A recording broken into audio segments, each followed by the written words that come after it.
الله فلا مضل له ومن يضلله فلا هادي له ونشهد أن لا إله إلا الله وحده لا شريك له ونشهد أن سيدنا ومولانا محمدا عبده ورسوله أما بعد فأعوذ بالله من الشيطان الرجيم بسم الله الرحمن الرحيم إن الله اشترى من المؤمنين أنفسهم وأموالهم بأن لهم الجنة يقاتلون في سبيل الله فيقتلون ويقتلون. قال رسول الله صلى الله عليه وسلم: لغدوة أو روحة في سبيل الله خير من الدنيا وما فيها. وقال رسول الله صلى الله عليه وسلم: رباط يوم في سبيل الله خير من الدنيا وما فيها، أو كما قال النبي عليه الصلاة والسلام. وقال تعالى في شان حبيبه: إن الله وملائكته يصلون على النبي يا أيها الذين آمنوا صلوا عليه وسلموا تسليما. محمد الشتبري اللهم صل على سيدنا ونبينا وشفيعنا وحبيبنا ومولانا محمد صلى الله عليه وعلى آله وأصحابه وبارك وسلم. اللهم صل على روح محمد في الأرواح وصل على جسد محمد في الأجساد وصل على قبر محمد في القبور. معزز محترم واجب الاحترام মহাসম্মানিত হযরত উলামায়ে কেরাম, উপস্থিত দিন দরদি বেরাদারান ইসলাম, পর্দার আড়ালের মা ও বোনেরা, মহান রব্বুল আলামিনের দরবারে হাজার হাজার লাখ কোটি শুকর আর সুজুদ। যেই মহান রব্বুল আলামিন আমাদের 2 দিন ব্যাপী মাহফিলের, ইসলাহি মাহফিলের একেবারে শেষ প্রান্তে আমরা এসে পৌঁছে গিয়েছি। একটু পরে ইনশাআল্লাহ আখেরি মোনাজাত পেশ করবেন আব্বা, আমাদের সকলের রুহানি মুরব্বী। হয়তোবা হতে পারে এটা আমার আব্বার আখেরি মোনাজাত মাহফিলের শেষ মাহফিল জীবনের। আমারও হতে পারে এটা মাহফিল, জীবনের শেষ মাহফিল, আপনারও হতে পারে এটা জীবনের শেষ মাহফিল। এজন্য আমি সকলের কাছে উদাত্ত আহ্বান জানাবো, আমাদের বাজারে যে সমস্ত ভাইয়েরা রয়েছি, আমাদের মাদ্রাসার প্রত্যেকটা রুমে এখনো দুই একজন ঘুমন্ত। আমি হাঁটা দিয়ে দেখে আসছি, প্রত্যেকটা রুমের সামনে দুই একটা স্যান্ডেল আছে, দুই এক জোড়া স্যান্ডেল আছে। আমি আমাদের আসাদাদা একরামদের দৃষ্টি আকর্ষণ করে বলবো, একটু আমরা কষ্ট করে, আমরা একটু মেহনত করে একটু হাঁটা দেই প্রত্যেক রুমে রুমে। যে সমস্ত মেহমান মসজিদে রুমে আছে বা ছাত্ররা যারা রুমে আছে, কোনো কাজ নাই। এখন আমরা শুধু দোয়ার অপেক্ষায় আছি। ইনশাআল্লাহ আমরা সকলেই দোয়ায় অংশগ্রহণ করব। একটু মেহনত করি ভাই, হুজুররা একটু দুই একজনে দেয়া প্রত্যেক রুমে রুমে যারা আছে সব ছাত্রদেরকে ডেকে নিয়ে আসি ইনশাআল্লাহ। যার শেষ ভালো তার সব ভালো। আমি সারা জিন্দেগি নেকের কাজ করলাম, মরার আগে আমার মুখ থেকে একটা কালেমায় কুফুরি একটা শব্দ বের হয়ে গেল, আমার সারা জিন্দেগির আমল সব বরবাদ। আমি সারা জিন্দেগি গুনাহের কাজে লিপ্ত ছিলাম, কিন্তু মৃত্যুর আগে আমি তওবায়ে নাসুহা করে ইন্তেকাল করতে পেরেছি। আমি ঈমানের সাথে দুনিয়া থেকে যেতে পেরেছি, বাস আমার জন্য সফলতা। হাদিসের ভিতরে আসছে না, আল্লাহ রাসূল ফরমান, মানুষ আমল করতে করতে একেবারে জান্নাতের কিনারায় চলে যায়, মুখ থেকে একটা কথা বের করে বাস একেবারে জাহান্নামের গভীরে চলে যায়। আবার আমল করতে করতে জাহান্নামের একেবারে কাছে চলে যায়। একটা কথা বলে আল্লাহ পাক সুবহানাহু ওয়া তাআলা, এক কথার উসিলায় তাকে জান্নাতে সুউচ্চ মাকাম দান করে। তো এই জন্য আমাদের আখেরি মোনাজাত হবে। আমরা সকলকে বলবো, যারা দোকানে আছি, বাজারে আছি, অন্তত পক্ষে 2 দিন আসতে না পারলেও দোকানটা বন্ধ করে হলেও আখেরি মোনাজাতে আমরা অংশগ্রহণ করি। যেহেতু 2 দিন এখানে দিনই আলোচনা হয়েছে, মানুষের দিল নরম। এখন আল্লাহর কাছে যেটা দোয়া করা হবে আল্লাহ সেটাই কবুল করবেন। কারণ ভাঙা দিল নিয়ে আল্লাহর কাছে দোয়া করলে, আল্লাহকে ডাকলে আল্লাহ ডাকে সাড়া দেয়। আপনি আর আমি সারাদিন আল্লাহকে ডাকলাম, কিন্তু দিলের ভিতরে আল্লাহর ইশক ও মুহাব্বত আমার দিলের ভিতরে নাই। আমার দিলটা আল্লাহর দিকে মুতাওয়াজ্জহ না, ওই ডাকে আল্লাহ সাড়া দেয়। আল্লাহ ডাকে সাড়া দেওয়ার জন্য আমার দিলটা নরম হতে হবে, আল্লাহর প্রতি পরিপূর্ণ মুতাওয়াজ্জহ হতে হবে। যখন পরিপূর্ণ মুতাওয়াজ্জহ হয়, আমি আল্লাহকে ডাক দেব আল্লাহু আল্লাহ, সাথে সাথে আল্লাহ বলবে লাব্বাইক ইয়া আবদি।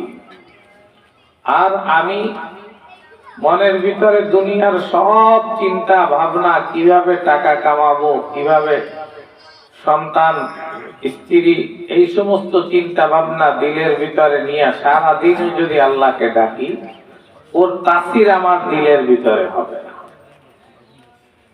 তো যাই হোক, আমাদের সকলেরকে আমি বলবো যে ইনশাআল্লাহ একটু দ্রুত মাঠে চলে আসি। এখনই হুজুর আখেরি মোনাজাত পেশ করবেন। এর আগে আমি 2-1টি কথা বলবো। আমি একখানা আয়াত শরীফ তেলাওয়াত করেছি। আল্লাহ আয়াতের ভিতরে ফরমান, ইন্নাল্লাহা আশতারা মিনাল মুমিনিনা আনফুসাহুম ওয়া আমওয়ালাহুম বিআন্না লাহুমুল জান্নাহ। নিশ্চয়ই আল্লাহ ক্রয় করে নিয়েছেন মানুষের জান এবং মালের বিনিময় আল্লাহ জান্নাত দিবেন। আল্লাহ জান্নাতের বিনিময় মানুষের জান এবং মালকে ক্রয় করে নিয়েছেন। বিনিময় দিবেন কি? জান্নাত। ইন্নাল্লাহা আশতারা, নিশ্চয়ই আল্লাহ ক্রয় করে নিয়েছেন আনফুসাহুম ওয়া আমওয়ালাহুম, মানুষের জান এবং মালকে, বিআন্না লাহুমুল জান্নাহ, বিনিময় তাদেরকে আল্লাহ জান্নাত দিবেন। আল্লাহর জান্নাত পাওয়ার জন্য এখানে আল্লাহ 2টা কথা বলেছেন, একটা হলো জান আর একটা হলো মাল। আয়াতের ব্যাখ্যা, আলোচনা, তাফসীর অনেক লম্বা। তারপরেও দুই একটি সংক্ষিপ্ত ভাবে ইনশাআল্লাহ বলার চেষ্টা করব। এক নম্বরে আমরা ধরি যে আল্লাহ আমাদের জানের বিনিময়ে জান্নাত দেবেন। তার অর্থ হলো সংক্ষিপ্ত আকারে এটাই, আমার পুরা জীবনটা আল্লাহ পাক সুবহানাহু ওয়া তাআলা চান। আল্লাহ আমার পুরা জীবনটাকে, এমনকি আমার ওঠা বসা চলা সবকিছু আল্লাহ চান।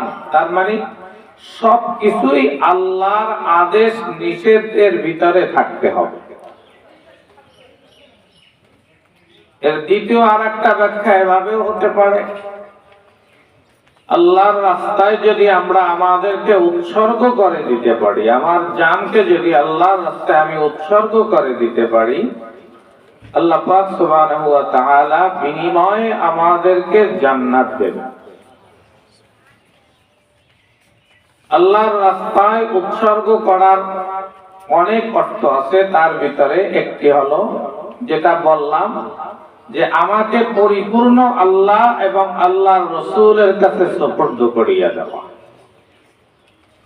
আমি মৃত্যু ব্যক্তি যেভাবে কোনো নড়াচড়া করতে পারে না, ঠিক আমিও আমার নিজের ইচ্ছায় নড়াচড়া করতে পারবো না। আল্লাহ যেভাবে বলেছেন ঠিক আমাকে ওইভাবে নড়াচড়া করতে হবে। আল্লাহর বিরুদ্ধে, আল্লাহর রাসূলের বিরুদ্ধে বা ইসলামের বিরুদ্ধে বা ইলায়ে কালিমাতুল্লাহর জন্য যখন ডাক আসবে, তখন আমার জানকে উৎসর্গ করার জন্য আমাকে ঝাঁপিয়ে পড়তে হবে। যদি আমি ঝাঁপিয়ে পড়তে পারি, তাহলে আল্লাহ বিনিময়ে আমাকে জান্নাত দেবে। আর যদি তা না পারি, আমার মন চাহি জিন্দেগি আমি চালাইয়া গেলাম, আল্লাহ আমার কাছ থেকে যেই শর্তে আমাকে ক্রয় করে নিয়েছেন ওই শর্ত অনুযায়ী যদি না পাই, কারণ উলামা ইকরামের কাছে জিজ্ঞাসা করবেন ক্রয় বিক্রয়ের ভিতরে কতগুলা শর্ত থাকে, খেয়ার থাকে, খেয়ার রুইয়া, খেয়ারে আইন, খেয়ারে শর্ত। তো এই শর্তের ভিতরে, এই শর্তের মাধ্যমে বেচা কিনাকে ভাঙ্গাও যায়। তো আমরা যদি, আল্লাহ আমাদের কাছ থেকে ক্রয় করেছেন, তো আল্লাহ যদি খেয়ারে আইন অর্থাৎ ত্রুটির কারণে আল্লাহ আমাদেরকে যদি আবার ফেরত দেন, তার মানে জান্নাত না দিয়ে যদি আমাদের জাহান্নামে দেন, আমাদের কিছু করার থাকবে না। কারণ আমি আমাকে আল্লাহ যেভাবে চেয়েছেন সেইভাবে আল্লাহর কাছে দিতে পারি, এটা দোষটা আমারই। এজন্য আমি আমাকে আল্লাহর কাছে পরিপূর্ণভাবে বিক্রি করে দিয়েছি। সুতরাং আল্লাহ আমাকে যেভাবে চলতে বলবেন আমাকে ঠিক সেভাবেই চলতে হবে।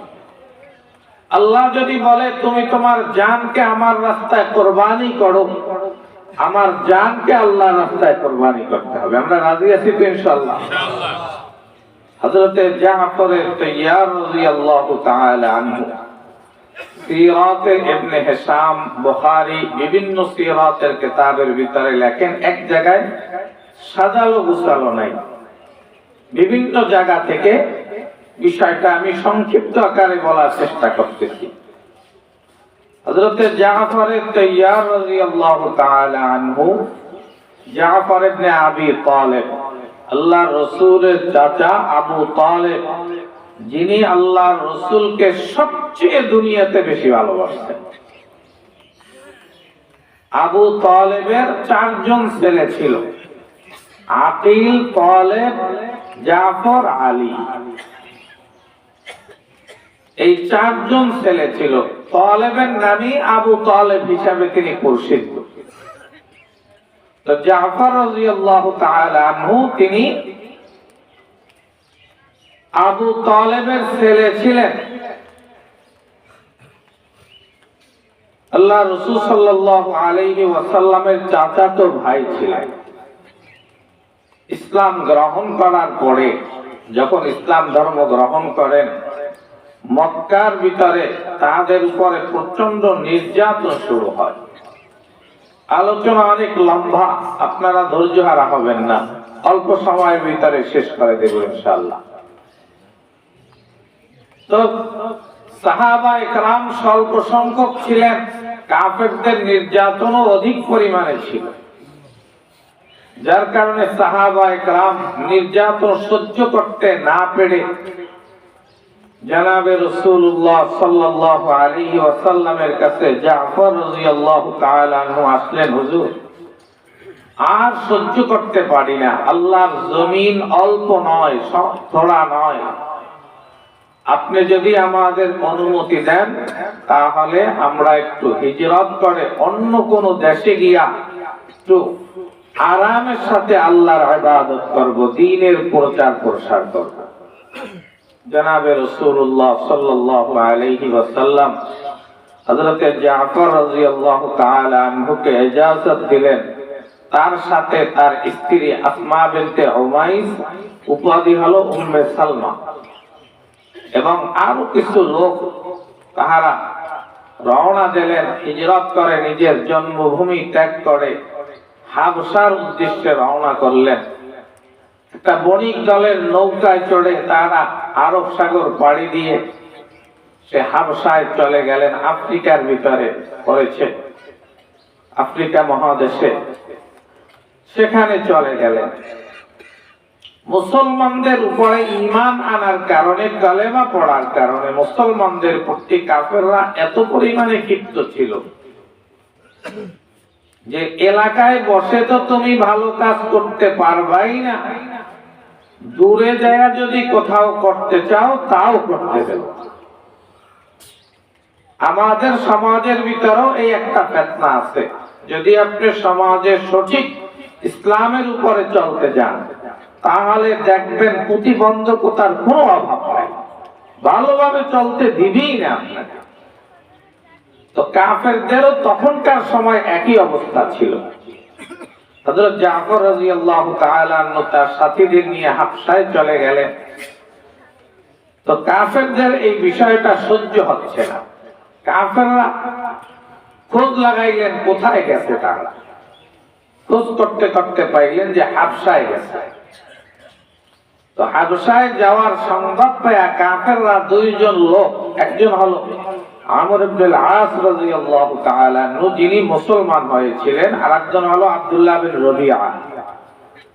এই দুইজনকে তারা মোটা অঙ্কের হাদিয়া তোহফা নিয়ে এরপরে পাঠাইয়া দিয়েছেন হাবশায়, যে তোমরা হাবশায় যাও, যে হাবশার বাদশাহ নাজাশির সাথে তোমরা কথাবার্তা বলো, বইলা ওদেরকে দেশে ফেরত নিয়ে আসো, কেন দেশ থেকে বের হয়ে যায়।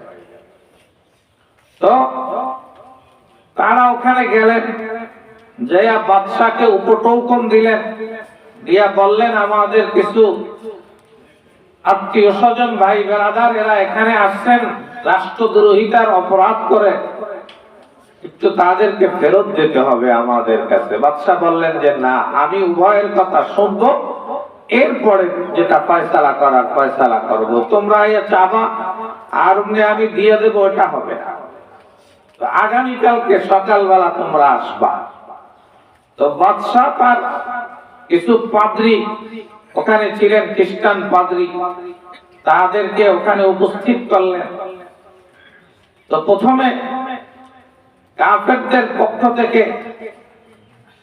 আমর ইবনুল আস রাদিয়াল্লাহু তাআলা আনহু, যিনি মিশরের গভর্নর ছিলেন, মিশরে মহামারী হয়েছিল, মহামারীতে আমর ইবনুল আস রাদিয়াল্লাহু তাআলা আনহু ইন্তেকাল করেছিলেন। মহামারীতে ইন্তেকাল করলে সে শহীদ।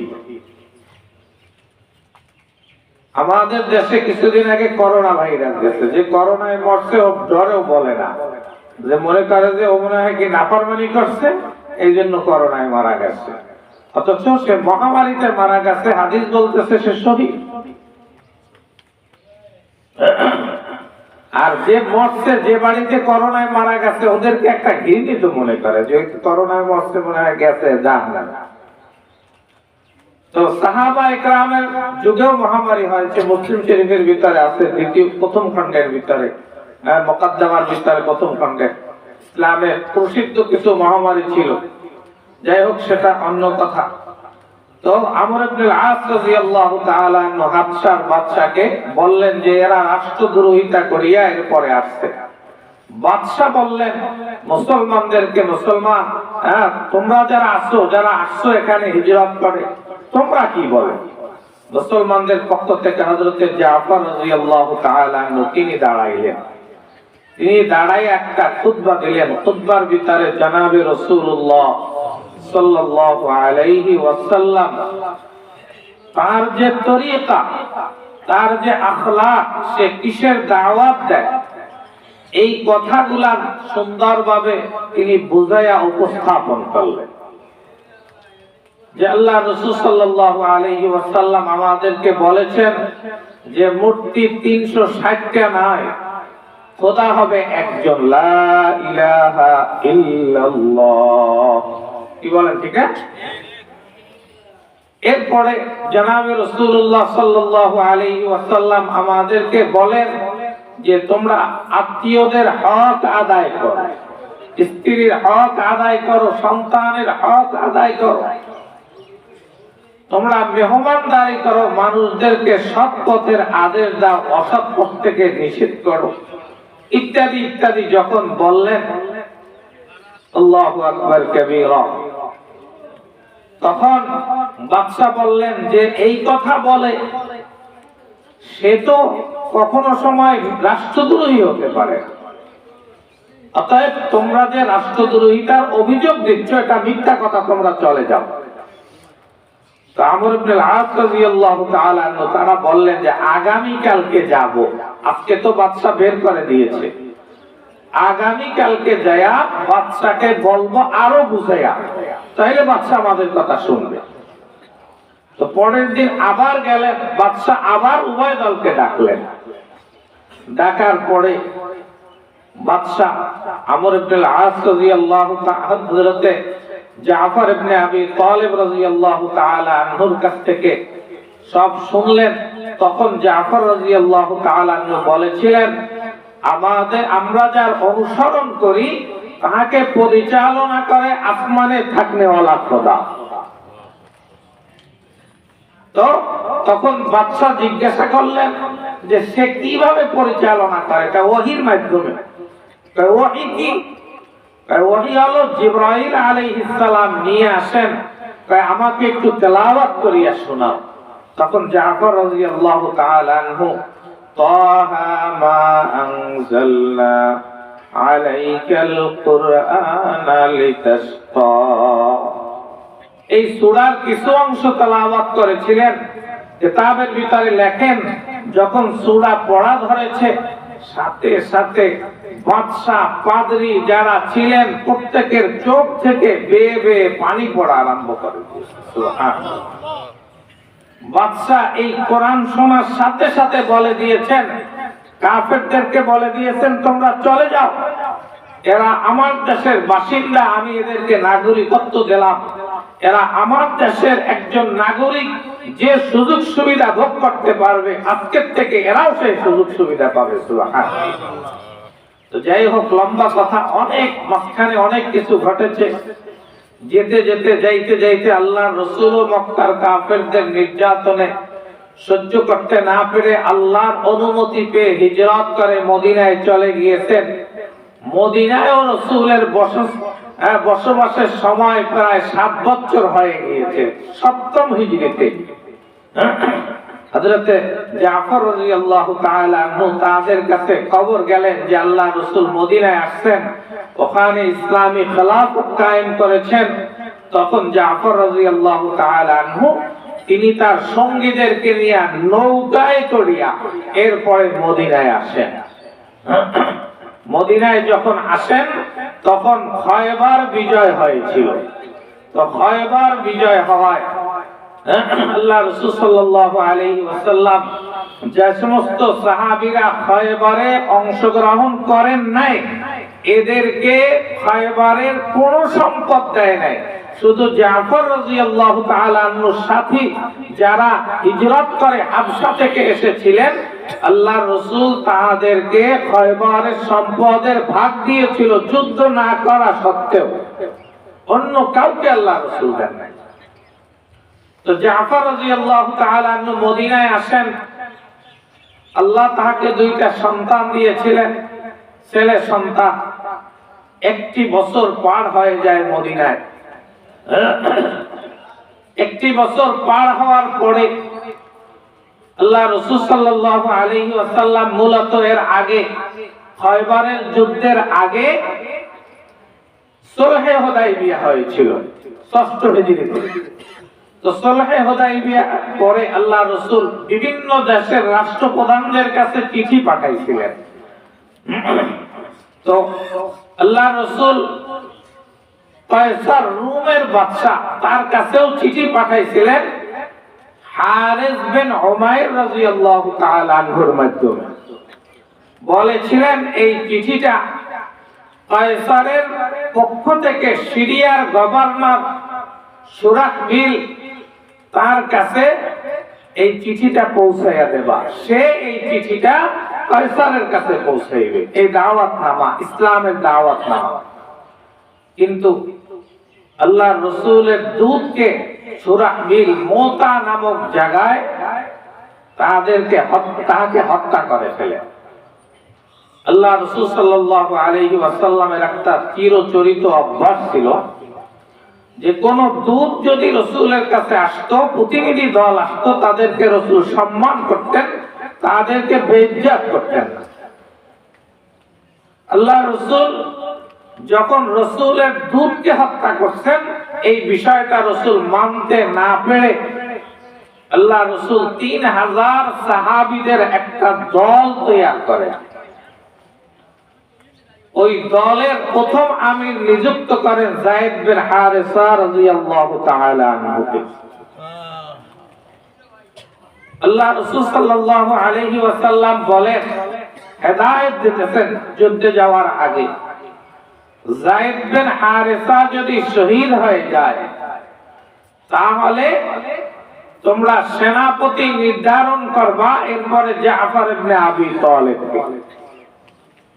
জাফর ইবনে আবি তালেব যদি শহীদ হয়ে যায়, এরপরে সেনাপতির দায়িত্ব গ্রহণ করবে হযরত আব্দুল্লাহ বিন রাওয়াহা রাদিয়াল্লাহু তাআলা। এই তিনজন যদি শহীদ হয়ে যায়, এরপরে তোমরা পরামর্শ করে একজনকে আমির নিযুক্ত করবা। আল্লাহু আকবার। দোস্ত, জনাবে রাসূলুল্লাহ সাল্লাল্লাহু আলাইহি ওয়াসাল্লাম ৩০০০ সাহাবীদেরকে হেদায়েত দিয়ে দিলেন। হযরত জাফর ইবনে আবি তালেব রাদিয়াল্লাহু তাআলা আনহু সোজা বাড়িতে চলে গেলেন। সিরাত ইবনে হিশাম কিতাবের ভিতরে উল্লেখ করেন, হযরত জাফর রাদিয়াল্লাহু তাআলা আনহু যখন বাড়িতে গেলেন, স্ত্রীকে বলতেছেন বাড়িতে থাকার সময় নাই, রাসূল আমাকে যুদ্ধে যাওয়ার জন্য বলেছে রোমানদের বিরুদ্ধে, তুমি আমার যুদ্ধের সামান আমার জন্য তৈরি করে দাও। হযরত জাফর রাদিয়াল্লাহু তাআলা আনহুর স্ত্রী উম্মে সালমা রাদিয়াল্লাহু তাআলা আনহা তিনি যুদ্ধের সামান তৈরি করে দিলেন। যুদ্ধের সামান তৈরি করার পরে বলতেছেন, হে আমার প্রাণের স্বামী, একটু আসেন বিদায় বেলা একটু আল্লাহর দরবারে দুইজনে মিলে একটু দোয়া করি। হযরত জাফর রাদিয়াল্লাহু তাআলা আনহু তার স্ত্রী এবং ছোট দুইটা বাচ্চা নাবালেগ সন্তানকে নিয়ে একসাথে বসেছেন দোয়া করার জন্য। হযরত জাফরের স্ত্রী বলতেছেন, সব সময় তো ঘরের ভিতরে বসে আপনি দোয়া করেন, আজকে আমি দোয়া করব, আপনি শুধু আমিন আমিন বলবেন। কিতাবের ভিতরে লেখেন হযরত জাফর রাদিয়াল্লাহু তাআলা আনহুর স্ত্রী হাত উঠাইলেন, হাত উঠাইয়া আল্লাহর দরবারে দোয়া করতেছেন, আল্লাহ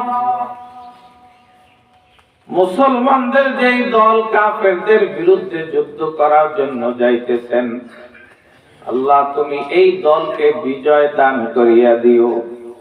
হযরত জাফর রাদিয়াল্লাহু তাআলা আনহু বললেন আমিন। দ্বিতীয়বার আবার দোয়া করতেছেন, হে আল্লাহ আমার স্বামীকে তুমি গাজী হিসাবে বিজয় বেশে আমার কাছে আবার ফেরত নিয়ে আসিও। কিতাবের ভিতরে লেখেন হযরত জাফর রাদিয়াল্লাহু তাআলা আনহু তার হাতের ভিতরে তরবারি ছিল, তরবারির উল্টা দিক থেকে হাতের উপরে জোরে একটা বাড়ি মারছেন। স্ত্রীর বলতেছে হাত নামাও। স্ত্রী বলেন কেন আমি হাত নামাবো, আমি তো কোনো নাজায়েজ দোয়া করি নাই। হযরত জাফর রাদিয়াল্লাহু তাআলা আনহু আল্লাহু আকবার বলতেছেন, দেখো আমার দীর্ঘ বিশ্বাস রয়েছে মুহাম্মদুর রাসূলুল্লাহ সাল্লাল্লাহু আলাইহি ওয়াসাল্লাম, তার জবান থেকে যখন বের হয়েছে জাফর শহীদ হওয়ার পরে আব্দুল্লাহ বিন রাওয়াহা ইসলামের জানটা নেবে। আমি জাফরের দিলের ভিতরে কথা স্পষ্ট হয়ে গেছে, এটাই আমার জীবনের শেষ সফর। আল্লাহু আকবার। হযরত জাফর রাদিয়াল্লাহু তাআলা আনহুর স্ত্রী এই কথা শোনার সাথে সাথে নিজের চোখ থেকে পানি পড়া আরম্ভ করে দিয়েছেন। কিছু দূর যাওয়ার পরে যখন সবকিছু গুছানোর পরে জাফর রাদিয়াল্লাহু তাআলা আনহু যাচ্ছেন, নিজের ছোট নাবালেগ সন্তান আব্দুল্লাহকে কোলে নিয়ে কপালে চুমু দিয়া বলতেছেন, বাবা থাকো প্লিজ, আল্লাহর উপরে তোমাদেরকে ছেড়ে গেলাম, জান্নাতে একত্রিত হব, জান্নাতে তোমাদের সাথে দেখা হবে। ইবনে হিসামের ভিতরে লেখেন হযরত জাফর রাদিয়াল্লাহু তাআলা আনহুর স্ত্রী নিজের আঁচল দিয়ে চক্ষু মুছতেছেন। আব্দুল্লাহ পাশে যেয়ে বলেন, মা তুমি কেন চক্ষু মুছো? মা তুমি কেন কান্না করো? আমার তো কিছু বুঝে আসে না। মা ছোট বাচ্চাকে বুকে জড়াইয়া কিছু বলতে পারতেছেন। আল্লাহু আকবার। যে বাবা এটা তোর বাবার শেষ সফর। হযরত জাফর রাদিয়াল্লাহু তাআলা আনহু আল্লাহু আকবার আল্লাহর রাসূলের সাহাবীদেরকে নিয়ে 3000 সাহাবীদেরকে নিয়ে রওনা হলেন। হযরত আব্দুল্লাহ বিন রাওয়াহা রাদিয়াল্লাহু তাআলা নতুন বিবাহ করেছিলেন। ঘরের ভিতরে স্ত্রী বলতেছেন, একটু ভিতরে আসেন, আপনাকে একটু দেখি। উত্তরে বলেছিলেন, না, যদি আমি ঘরে প্রবেশ করি আমি তোমার প্রেমে পড়ে যাব, আমি রাসূলের আদেশ মানতে পারবো না, তুমি আমার সামান দাও, আমি তোমার দিকে তাকাইতেও রাজি না। আল্লাহু আকবার। যুদ্ধের সামান আনিয়া 3000 সাহাবী চলে গেলেন। যাইতে যাইতে যখন বলকা নামক জায়গায় যান, যাওয়ার সাথে সাথে শোনেন যে কাফেরদের সংখ্যা হলো 2 লক্ষ, মুসলমানদের সংখ্যা 3000, কাফেরদের সংখ্যা 2 লক্ষ। আল্লাহু আকবার। তখন মুসলমানদের ভিতরে দ্বিধাদ্বন্দ্ব শুরু হয়ে গেল। এক দলে বলেন যে না, আমরা রাসূলের কাছে সংবাদ পাঠাই, আরো আমাদের সাহাবীদেরকে আরো সৈন্য দল পাঠানোর জন্য। আরেক দলে বলেন যে না, আমরা সামনে অগ্রসর হই। সাহাবীদের মাঝে যখন দ্বিমত শুরু হয়ে গেল, আল্লাহু আকবার, ঠিক ওই অবস্থার ভিতরে হযরতে আব্দুল্লাহ বিন রাওয়াহা রাদিয়াল্লাহু তাআলা আনহু দাঁড়াইয়া গেলেন। দাঁড়াইয়া বলতেছেন, ইন্নাল্লাহা আশতারা মিনাল মুমিনিনা আনফুসাহুম ওয়া আমওয়ালাহুম বিআন্না লাহুমুল জান্নাহ। হে রাসূলের সাহাবীরা, তোমরা রাসূলের হাতে কালেমা পড়েছ, লা ইলাহা ইল্লাল্লাহ মুহাম্মাদুর রাসূলুল্লাহ সাল্লাল্লাহু আলাইহি ওয়াসাল্লাম। তোমরা তো সব সময় মুহাম্মাদুর রাসূলুল্লাহর কাছে বসে বলতে থাকতা, যখন শহীদের মর্যাদার কথা তোমরা শুনতা, যে আল্লাহর রাস্তায় শহীদ হয়ে গেলে তারা মরে না, তারা জিন্দা থাকে, তখন তো তোমরা বলতা আল্লাহ আমাদেরকে শহীদ বানায়া দিয়েন। এখন তো শাহাদাত তোমাদের হাতের মুঠোয়, এখন কেন পিছপা হচ্ছ, কি ব্যাপার? হযরত আব্দুল্লাহ বিন রাওয়াহা রাদিয়াল্লাহু তাআলা আনহু যখন একটা ভাষণ দিলেন, তখন সাহাবীদের প্রেক্ষাপট পরিবর্তন হয়ে গেল। সমস্ত সাহাবী 3000 সাহাবী এরা বললেন আমরা পিছনে যাওয়ার দরকার নাই, রাসূলের সাহায্যের দরকার নাই, আমরা সামনে চলো, প্রয়োজনে সকলে শহীদ হয়ে যাব, এরপরেও পিছনে হটবো না। আল্লাহু আকবার কবীরা। 2,03,000 মানুষ সামনের দিকে অগ্রসর হলেন।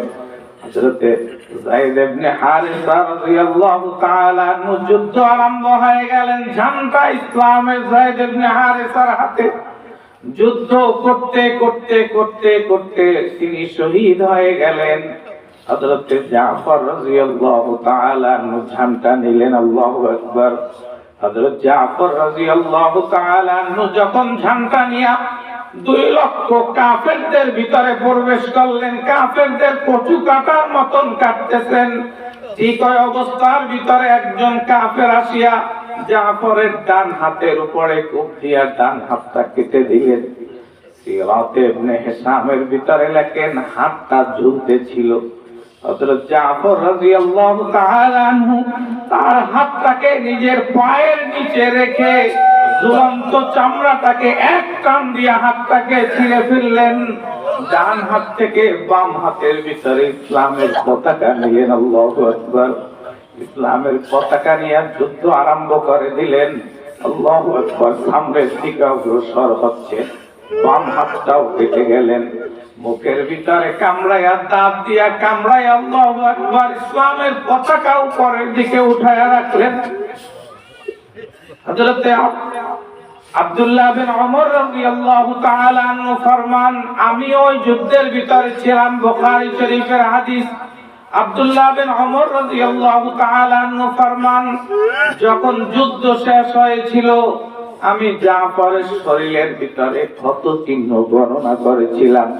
90 এর উপরে ক্ষত চিহ্ন ছিল, একটা দাগও পিছন থেকে ছিল না, সমস্ত চিহ্ন সামনে থেকে। বোঝা গেল পিছপা হয় নাই, সামনের দিকে অগ্রসর হয়েছে। সিরাত ইবনে হিশামের ভিতরে আরো সুন্দরভাবে লেখেন, যখন জাফর রাদিয়াল্লাহু তাআলা আনহু জমিনের ভিতরে শুয়ে পড়লেন, পতাকা উপরে উঠায়া আব্দুল্লাহ বিন রাওয়াহা রাদিয়াল্লাহু তাআলা আনহু আসলেন, পতাকা ধরলেন, কিন্তু জাফর মুখ থেকে পতাকা ছাড়েন না।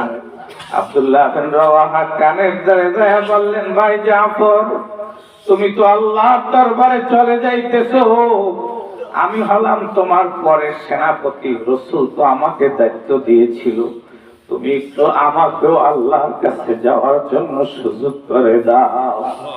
হযরত জাফর রাদিয়াল্লাহু তাআলা আনহু পতাকা হাতে দিয়া বলতেছেন, ভাই আব্দুল্লাহ, কিয়ামতের ময়দানে তুমি আল্লাহর দরবারে আমার পক্ষ সাক্ষী দেবে যে আমার জান থাকা পর্যন্ত আমি ইসলামের পতাকা নিচে পড়তে দেই না।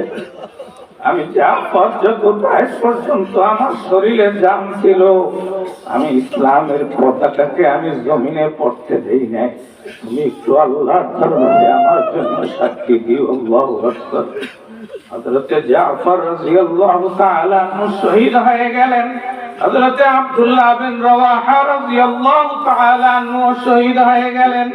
আল্লাহর রাসূলের কাছে জিবরাইল আলাইহিস সালাম সংবাদ পৌঁছায়া দিলেন। আল্লাহর রাসূল মসজিদে নববীতে বসে সাহাবীদের নিয়ে কান্নায় ভেঙে পড়লেন। আল্লাহর রাসূল নিজে চলে গেলেন জাফরের বাড়িতে, নিজের আপন চাচাতো ভাই। কিতাবের ভিতরে লেখেন, রাসূল বাড়িতে গেলেন জাফরের ঘরের দিকে। জাফর রাদিয়াল্লাহু তাআলা আনহুর 2টা সন্তান দৌড়াইয়া রাসূলের কাছে আসলেন। আল্লাহর রাসূল গেছেন সংবাদ দেওয়ার জন্য, কিন্তু ওই নাবালেক সন্তানের মুখের দিকে তাকায়া রাসূল আর সংবাদ দিতে পারেন নাই, রাসূল চলে আসছেন। আল্লাহু আকবার। আল্লাহর রাসূল অন্যদের মাধ্যমে যখন সংবাদ পাঠাইলেন, হযরত জাফরের স্ত্রী কান্নায় ভেঙে পড়লেন।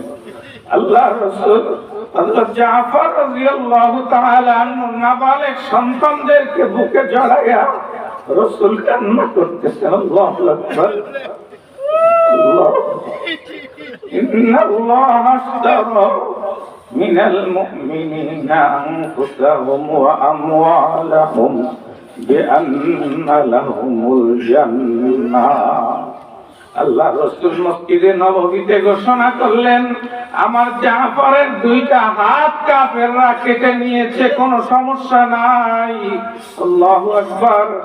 জাফরকে আল্লাহ জান্নাতের ভিতরে দুইটা ডানা দিয়েছেন, ওই ডানা দিয়ে জাফর জান্নাতের সব জায়গায় উড়ে উড়ে যাইতে পারে। যার কারণে আব্দুল্লাহর সাথে যখন হযরতে আব্দুল্লাহ বিন ওমরের দেখা হতো, তখন আব্দুল্লাহ বিন জাফরকে সালাম দিতেন, আসসালামু আলাইকা ইয়া ইবনা যাল জানাহাইন, হে দুই ডানাওয়ালার ছেলে, তোমার উপরে আল্লাহ শান্তি বর্ষিত হোক। আল্লাহু আকবার। আল্লাহর রাসূল যখন হযরত জাফরের বাড়ি থেকে আবার মসজিদে নববীতে আসলেন, বাড়িতে যখন সংবাদ পৌঁছায়া দিলেন, যার মাধ্যমে সংবাদ পৌঁছায়া দিয়েছেন, প্রথমে মনে করতেছিলেন যে স্ত্রী আমার স্বামী বাড়িতে আসবে, সুন্দরভাবে সাজসজ্জা করতেছিলেন। কিতাবের ভিতরে লেখেন, মাথায় সিঁথি কাটছেন, চোখে সুরমা লাগাইছেন, আমার স্বামী আসবে। আল্লাহু আকবার। ওয়াজআলা বাইনাকুম মাওয়াদ্দাতাও ওয়া রাহমা, স্বামী স্ত্রীর মাঝে যে মহব্বত। আল্লাহু আকবার। আল্লাহ বলতেছেন, আমি স্বামী স্ত্রীর মাঝে রহমত, মহব্বত, ভালোবাসা পয়দা করে দিয়েছি। এমন ভালোবাসা। আল্লাহু আকবার। আপনারা হিসাব করে দেখবেন যে পৃথিবীর সব ভালোবাসা যদি একত্রিত রাখেন, একটা মেয়ের সাথে আপনার জীবনেও দেখা হয় নাই, আল্লাহ আপনাকে কালেমার বন্ধন দিয়া যেদিনকার আবদ্ধ করে দিয়েছে, এত মহব্বত আল্লাহ আপনার জন্য করে দিয়েছে। আল্লাহু আকবার। স্বামী নিজের স্ত্রীর জন্য জান উৎসর্গ করে দিতে পারে, স্ত্রী নিজের স্বামীর জন্য জান উৎসর্গ করে দিতে পারে। হযরত জাফরের স্ত্রী নিজের বুকে আসা স্বামী আসবে যুদ্ধ থেকে বিজয় বেশে, সুন্দর ঘর সাজানো গোছানো হচ্ছে, ইতিমধ্যে যখন সংবাদ আসলেন তার স্বামী আর দুনিয়ায় নাই, কান্না আরম্ভ করে দিলেন। আল্লাহু আকবার। আল্লাহর রাসূল এর কাছে একজন যায় বললেন, হুজুর জাফরের ঘরের ভিতরে কান্না চলতেছে। রাসূল বললেন, তোমরা চুপ করো। আল্লাহ রাসূল বললেন, 3 দিন সুখ পালন করা যায়, জাফরের পরিবারের কাছে খানা পাঠাইয়া দাও, তাদেরকে তোমরা বিরক্ত করিও না। আল্লাহ রাসূল কান্নায় ভেঙে পড়লেন। সাহাবা একরাম বলেন, হুজুর আপনি কেন কান্না করতেছেন? আল্লাহু আকবার। আল্লাহ রাসূল বললেন, আমি 3 জনকে, যাদেরকে আমি বানাইছিলাম যুদ্ধের আমির, সবাই শহীদ হয়ে গিয়েছেন। মসজিদে নববীতে কান্নার রোল পড়ে গেলেন। আল্লাহু আকবার। আল্লাহর রাসূল জাফরের সন্তানকে বুকে জড়াইয়া কান্না করতেছেন আর বলতেছেন, দেখো বাবা, তোমাদের বাবা আর দুনিয়ায় নাই, আজকের থেকে আমি তোমাদের বাবা, আজকের থেকে তোমাদের দায়িত্ব আমার। আল্লাহু আকবার। আল্লাহ। হযরত জাফরের ছেলে কিতাবের ভিতরে দেখেছি, হযরত আব্দুল্লাহ বিন জাফর সারা জীবন আল্লাহর কাছে দোয়া করে গেছেন, আল্লাহ তুমি আমার বাবাকে যেভাবে কবুল করেছো, তুমি আমার বাবা যেভাবে তোমার রাস্তার ভিতরে নিজের জীবনকে বিলীন করে দিয়েছে, আল্লাহ আমিও যেন আমার জীবনকে তোমার রাস্তায় বিলীন করে দিতে পারি। দোস্ত, এই জন্য বলি, আপনি আমার হায়াত অল্প কয়েকদিন বাকি আছে, বেশি দিন বাকি নেই, যত টাইম বাকি আছে আল্লাহর রাস্তার ভিতরে কাটায়া দেই, নিজের জীবনকে আল্লাহর রাস্তায় উৎসর্গ করে দেই। যদি আল্লাহর রাসূলের বিরুদ্ধে কেউ কথা বলে, আল্লাহর বিরুদ্ধে, কোরআনের বিরুদ্ধে যদি কেউ কথা বলে, আল্লাহু আকবার, শুধু উলামায়ে কেরামের দায়িত্ব নয়। আমি খেয়াল করি মাঝে মাঝে শহরে যখন উলামায়ে কেরাম ডাক দেয়, তখন দেখা যায় শুধু মাদ্রাসার তালবে আলিম।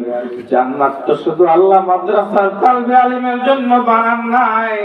আল্লাহ তো বলেছেন, আমি মুমিনদের জান এবং মাল, সকল মুমিন যারাই পড়েছে লা ইলাহা ইল্লাল্লাহ, আমি সকলের জান এবং মালের বিনিময়ে আমি জান্নাত দিয়েছি তাদেরকে। সুতরাং যখন ডাক আসবে, যখন হরিণাপুলিয়ার দরবারে ডাক আসবে, চলে আসবো। কোনো দল নাই, কোনো মত নাই, কোনো বাধা বিপত্তি নাই।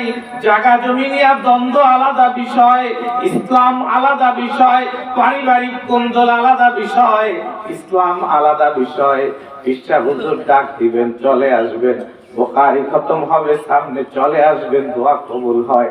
আমি আপনারা এই জায়গায় বলি, মাদ্রাসায় আসবেন। মাদ্রাসা আপনাদের দ্বীনি প্রতিষ্ঠান। আপনারা মাদ্রাসায় আসবেন, শিখবেন, মাদ্রাসার জন্য আপনার জীবনকে উৎসর্গ করবেন। আল্লাহ আপনাকে জান্নাত দিবে, কোনো সন্দেহ নাই, কোনো সন্দেহ নাই। আল্লাহ রাসূল ফরমান, লা গাদওয়াতুন আও রাওহাতুন ফি সাবিলিল্লাহ খায়রুম মিনাদ দুনিয়া ওয়া মা ফিহা। আল্লাহ রাসূল ফরমান, বান্দা, এক সকাল এক বিকাল যদি তুমি আল্লাহর রাস্তায় কাটাইতে পারো, হযরত ইমাম নববী রাহমাতুল্লাহি আলাইহি ফরমান, এই হাদিসটা আম, এটা আল্লাহর রাস্তায় জিহাদের ক্ষেত্রেও হতে পারে, দ্বীনের যে কোনো কাজের ক্ষেত্রেও হতে পারে। আপনি এখানে মাহফিলে আসছেন, এটাও দ্বীনের রাস্তা। আপনি এক সকাল এখানে কাটায়া যান, এক বিকাল আপনি এখানে কাটায়া যান। আল্লাহ রাসূল ফরমান, খায়রুম মিনাদ দুনিয়া ওয়া মা ফিহা, দুনিয়া এবং দুনিয়ার ভিতরে যা আছে সব যদি আল্লাহর রাস্তার ভিতরে দান করিয়া দাও, তাতে যে সওয়াব না হবে, তুমি যে সামান্য সময় তোমার কাছ থেকে ফারেগ হইয়া উলামায়ে কেরামের সোহবতে আসছো, নিজের নফসের বিরুদ্ধে জিহাদ করে আসছো, আল্লাহু আকবার, আল্লাহ তোমাকে এর থেকে, সব থেকে আল্লাহ তোমাকে এই সামান্য সময়ের জন্য সব বেশি দিবে। এর জন্য বলেন, আন্দাজ বেয়া গরজে বহুত শৌক নেই হ্যায়, শায়দ কে উতর যায় তেরে दिल में मेरे बात, क्या वसात अफलाक में तकबीर मुसलसल, क्या खाक के आगोश में तस्बीह मुनाजात, ये मजहब मर्दान खुदा गाहे खुदा मस्त, ओ मजहब मुल्लाओ जमा দাতো নাবাতাত। ঘরের কোনায় বসে আল্লাহু আল্লাহ জিকির করা, পশু পাখিও তো জিকির করে, গাছপালাও জিকির করে। তুমিও যদি ঘরের কোনায় বসিয়া জিকির করো, তুমিও তো পশু পাখির মতন হয়ে গেলা। আল্লাহ তো তোমাকে আশরাফুল মাখলুকাত বানাইছেন। আল্লাহ তো চায় তোমাকে প্রথম কাতারে জান্নাতে দিতে। তুমি কিসের জন্য ঘরের কোনায় বসে থাকো? যখন দ্বীনি কোনো মাহফিলে ডাক দিবে, বসে থাকবে না, তুমি ওখানে চলে যাও। আল্লাহ তোমাকে শহীদের মর্যাদায় উঠাইতে চান, আল্লাহ তোমাকে জান্নাত দিতে চান, আল্লাহ তোমাকে উচ্চ মাকামে নিতে চান। এই জন্য বলবো, যেখানে ডাক দিবে দরবার দেখার দরকার নাই, আমার পথ আল্লাহর পথ। চরমনার হুজুর ডাক দিতে যাব, মামুন সাহেব ডাক দিতে যাব, হরিণাপিলার হুজুর ডাক দিতে যাব, কিছু দেখার দরকার নাই। আমার দরকার আল্লাহকে পাওয়া। কি বলেন? ঠিক আছে, ঠিক। আল্লাহকে যেখানে পাইতে পারবো সেখানেই যাব। এখানে আসছি আল্লাহকে পাওয়ার জন্য। আমরা যেন আল্লাহকে পায়া জান্নাত কামাই করিয়া এরপরে যাইতে পারি। আল্লাহ আমাদেরকে তৌফিক দান করুক, আমিন। ওয়া আখিরু দাওয়ানা আলহামদুলিল্লাহি রাব্বিল আলামিন।